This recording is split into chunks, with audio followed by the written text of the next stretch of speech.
pessoal, essa é a microaula sobre poesia concreta. Nós vamos nos basear no livro do Bose, na História Concisa da Literatura Brasileira, e no volume da Literatura Comentada, que foi uma publicação da Abril Cultural, já na década de 70, 80, se não me engano. É um volume dedicado à poesia concreta, redigido, na verdade, com as notas, seleções e pesquisas feitas por Vinícius Dantas e Una Maria Simon. Poesia concreta, um dos movimentos mais importantes da história da literatura brasileira e um dos mais transformadores. E a gente vai ver um pouquinho do porquê disso e de como isso funciona. Ela se impõe a partir de 56, segundo o Bose, como expressão mais viva e atuante da vanguarda estética brasileira.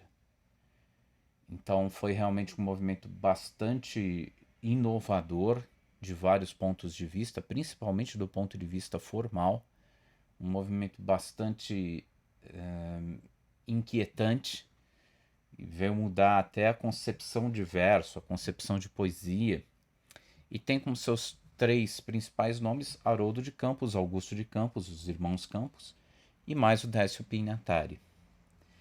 Em 1952, na revista Noi Grandes 1, que é uma revista pré-concreta, esse grupo já tinha uma considerável unidade e coesão.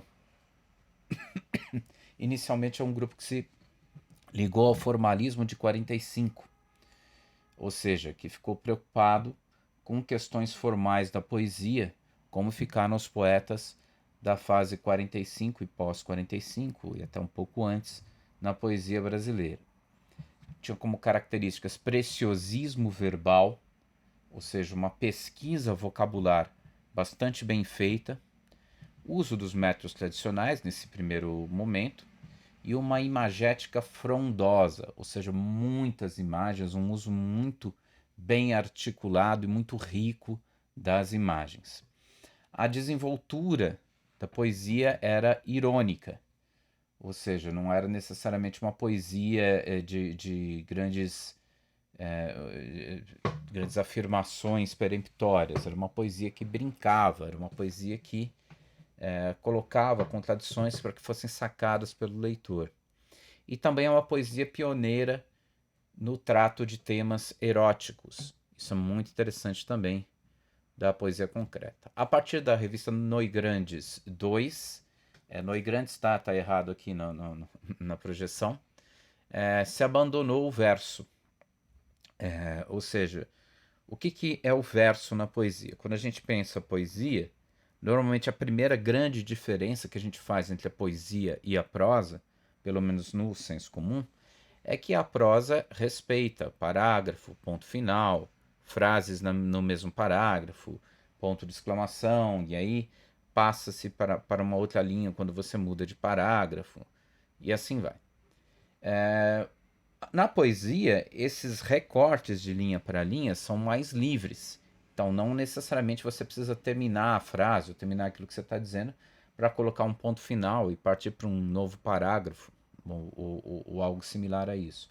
Você pode colocar versos e quebrar esses versos, né? Quer dizer, cada verso ocupando tradicionalmente uma linha, e para cada linha você tem uma dicção própria, você tem uma fonética própria, você tem uma estrutura de sentido própria. E aí você tem, por exemplo, os sonetos, né, que são 4, 4, 3, 3, 4, 4, 3, 3 versos. E aí eles são tradicionalmente escritos com 4, 4, 3, 3 linhas e intervalos, né, de uma linha entre cada estrofe. Muito bem. Com a Noigrandes 2, Noigandres 2 e com o trabalho fantástico desses poetas e dessa forma, né, desse grupo que fazia poesia dessa forma, nós tivemos o abandono dessa estrutura de verso. Então os poemas começaram a romper esses limites gráficos que eram praticamente parte da concepção da poesia. Então, claro que já tinham surgido propostas nesse sentido, acrósticos, os barrocos tinham feito brincadeiras nesse sentido, mas pela primeira vez você tem uma concepção propriamente de que a poesia precisa romper com isso. Em 58 se publica o Plano Piloto para a Poesia Concreta, que é um tipo de um manifesto ideológico desse movimento da poesia concreta, que além do Décio, do Augusto e do Haroldo, trazia outros grandes nomes, que é o José Lino Grunewald, Ronaldo Azeredo, Mário da Silva Brito, Edgar Braga, Pedro Xisto, Vladimir Dias Pino e José Paulo Paes. Acontece que não era simplesmente o rompimento com a estrutura formal que se tinha até então. Havia um nível muito complexo de referência. Era uma poesia bastante mental, bastante intelectualizada, trazendo muitas coisas para que não fosse simplesmente um romper por romper, mas que houvesse ali um determinado jogo intelectual de compreensão do porquê ou do que se está querendo com aqueles rompimentos, com aquelas mudanças. E essa poesia concreta veio ficar em oposição a certa vertente intimista e estetizante que tinha na poesia brasileira nos anos de 1940. A poesia concreta bebeu no modernismo de 22 em termos de temas, formas e atitudes. Ela repropôs temas, formas e atitudes no modernismo de 22. Também bebeu nas vanguardas do início do século XX, em especial o futurismo, o dadaísmo e o surrealismo, levando essas vanguardas às vezes até o que se chama aqui de as últimas consequências, ou seja, tendo poemas bastante inovadores e bastante revolucionários. Exaltou também muito o imaginário e o inventivo no fazer poético. Então a ideia era de que você pudesse ter uma liberdade muito grande de recursos e uma liberdade muito grande de invenção naquilo que se queria fazer. Além de trabalhar com as palavras como significados, se trabalhava muito as palavras como significantes, mas não só significantes no sentido fônico, né? Significante também no sentido gráfico, significante também no sentido visual. Então você usava letras de palavras combinando com outras letras de palavras dentro de um texto que fazia sentido, mas ganhavam um outro sentido dessa forma. Então se passou a usar tudo praticamente, né? Foi uma grande abertura de possibilidades a poesia concreta. O som, a letra impressa, a linha, a superfície da página, a cor, a massa. Então tudo isso passou a ser importante para a composição do sentido dessa poesia. E assim, os temas e a realidade psíquica do emissor, em tese, estavam sendo transcendidos pelo interesse e valia da obra. Então você estava produzindo quase que um quadro, né? Quase que uma composição de uma estética de artes plásticas, que em si traduzia mais do que a intenção. Ela era algo organizado de uma certa maneira, e isso lhe dava um determinado valor estético mais do que aquilo que se está dizendo, ou os recursos fônicos estavam envolvidos. Então aqui se pensava, né, da arte como uma atividade de produção. Então se aproximava também de uma certa linguagem, uma linguagem da mídia, né, das linguagens, dos usos de linguagem na mídia. Se pensava muito o poema como objeto de linguagem. Então o poema não é uma sucessão de frases, uma sucessão de versos. O poema é uma composição em si, é algo que você tem que apreciar como um todo. Então ele é um objeto para se falar dele, além de ser um objeto em tese que expressa algo pela linguagem. Então o poema seria uma realidade em si e não sobre alguma coisa. Quem influenciou na poesia concreta? Bom, os poetas concretos eram muito cultos, conheciam muito poesia e literatura, então tem várias influências aqui que são citadas: Mallarmé, Khlebinikov, Mayakovsky, Marinetti, Apollinaire, Soffici, Ezra Pound, Marianne Moore, James Joyce, Gertrude Stein, Cummins, Pessoa, Drummond, Cabral, Sousandrade. E aí, obviamente, que com essa proposta, o projeto da poesia concreta ficava muito próximo das artes plásticas e de outras linguagens. A tradição tecnicista foi o ponto de referência histórico e estético da poesia concreta. E o que a poesia concreta trouxe de novidade para a gente estar falando tanto dela? Bom, ela trouxe muita coisa. Ela incluiu na poesia brasileira uma série de possibilidades que existiam, mas que não eram exploradas.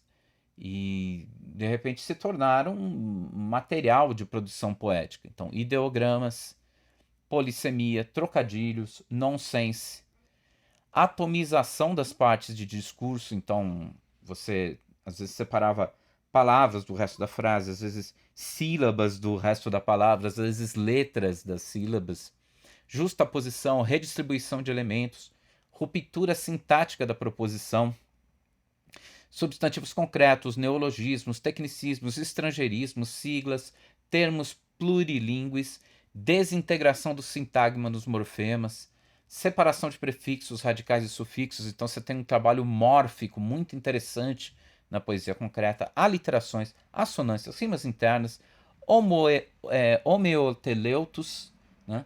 Muita coisa muito importante foi trazida pela poesia concreta. E além disso, você tem algumas tendências, né? Então você tem uma tendência, uma preferência geral às consoantes e aos grupos consonantais, dando uma certa dureza, um certo peso no som. Não linearidade e abolição do verso, incorporação do espaço branco na estética.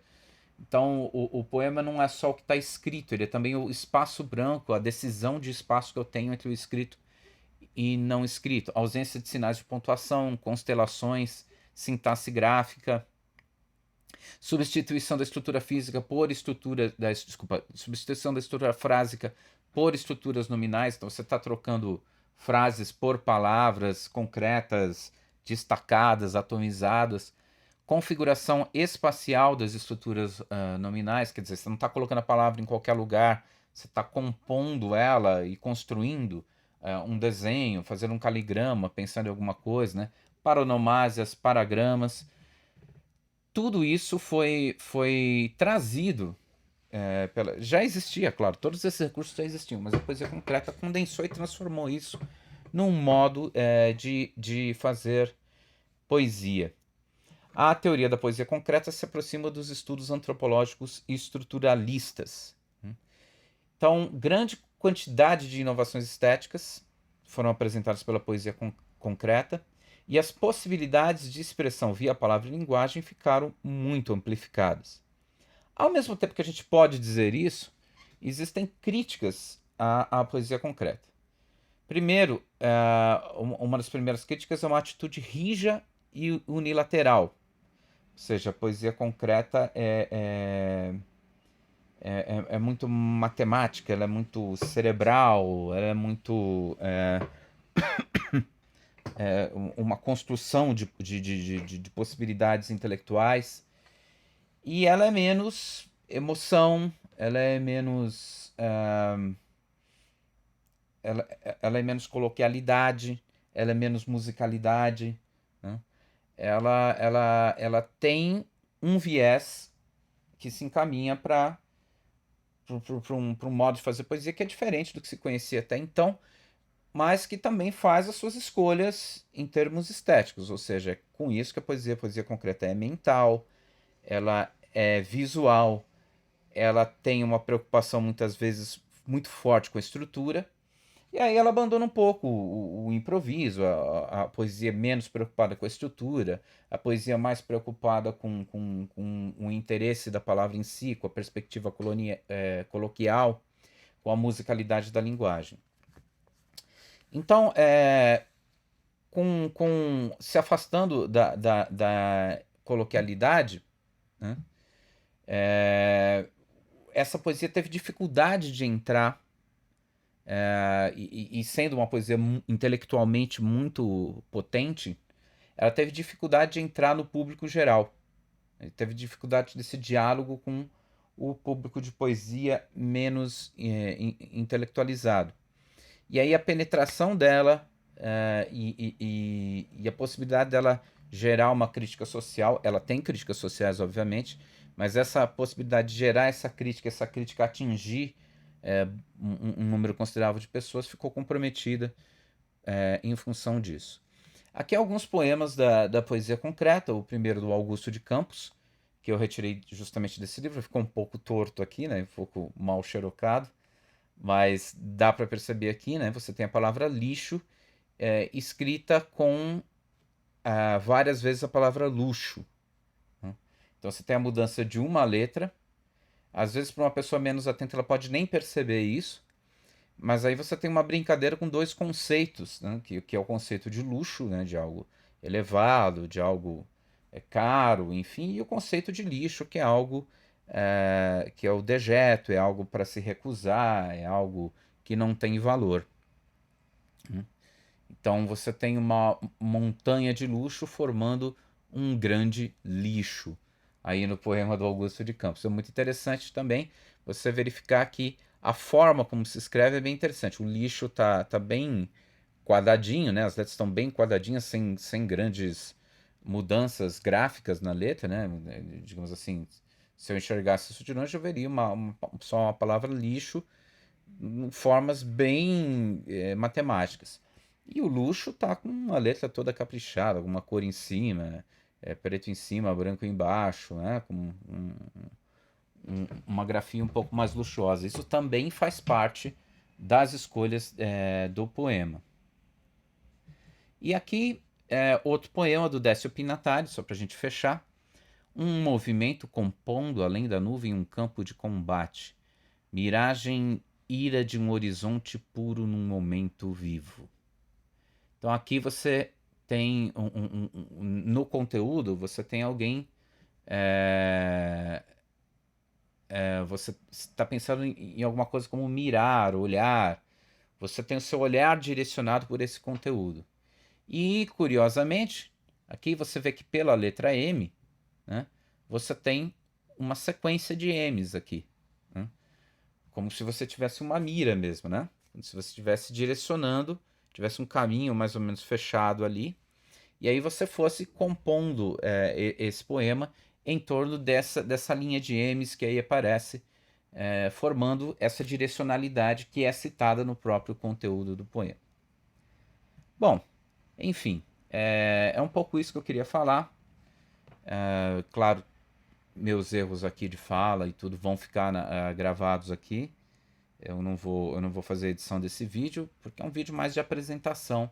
Num outro momento a gente pode falar mais da poesia concreta, desses poemas e desses temas todos que a gente abordou. Enfim, é isso e eu agradeço e até a próxima.